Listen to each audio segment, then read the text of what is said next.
What is the primary need that a woman wants from her husband? What's the primary emotion? That is the continual love and the continual enveloping of that attention, that the husband always makes his wife his priority. The husband always shows his wife that I'm thinking about you, I'm caring about you, i.e., I will always love you. To feel that love, to feel cherishment, they need to be constantly reassured that their husbands love them, that their husbands always take them as number one, always.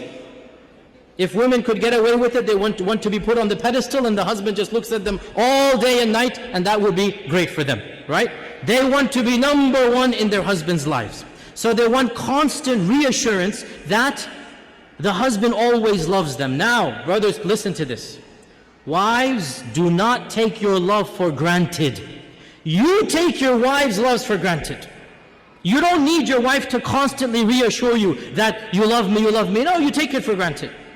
The fact that she's still living with you shows you she loves you. Well, it doesn't work the other way around.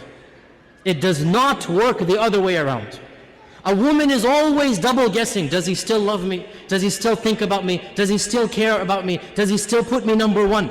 And therefore, a woman has to have constant reassurance. And not only this, but another issue that men need to be sensitive to and understand.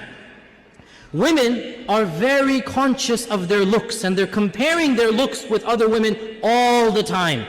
We guys don't do that. We don't care about other looks of men, and we don't compare ourselves. But women are always thinking, am I still beautiful enough for him? Does he still think me attractive? Maybe I've gained a few pounds, maybe after the third kid, this and that. She's always double guessing her looks, her figure. And so the husband always has to make her feel the most beautiful, the most cherished, the most loved, the most admired. Though she always wants these reassurances. How does he do this? Many ways, and again, time is limited. I'll just point out a number of them. Number one, words, words, words. Never underestimate the power of speech. Simply saying, I love you. I know it's awkward for men after the courting phrase. I know it's awkward, right? But believe me, it never goes out of fashion. For women, it never goes out of fashion. They always love to hear this phrase.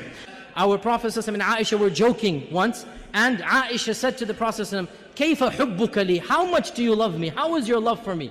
And our Prophet ﷺ said, and he gave a beautiful, metaphorical, poetic expression. He said, "My love for you is like the tight knot that cannot be unbound." My love for you is like the tight knot that cannot be unbound. So then, in the future, sometimes if they would have a bit of an issue, a bit of an argument, one of the two would remark, "How is the knot right now? How is the knot right now?" And Aisha would say this when the Prophet sometimes got irritated. "How is the knot?" So he would smile, he would say, "As strong as it ever was." Right? And this hadith is in Daraqutni. Now the point being that the words, "I love you," are something very important, but not just "I love you," praising her and what she does. Husbands, never take your wife's actions for granted. Suppose she is cooking and cleaning most of the time. Not that I'm suggesting that should be done. Work should always be 50-50.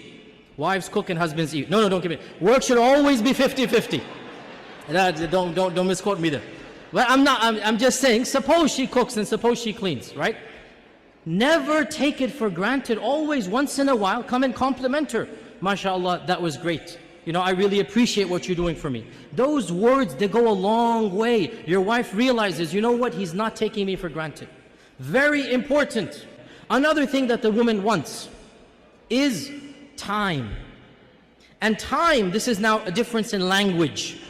For husbands, time means the watch on your hand. Women have a different dictionary.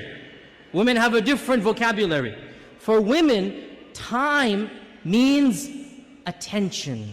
Understand, when she's asking for time, she wants quality time. You make her feel like she's number one, guess what? She'll make you feel like you're number one. And so the both of you make each other feel like number one, and that's exactly what marriage is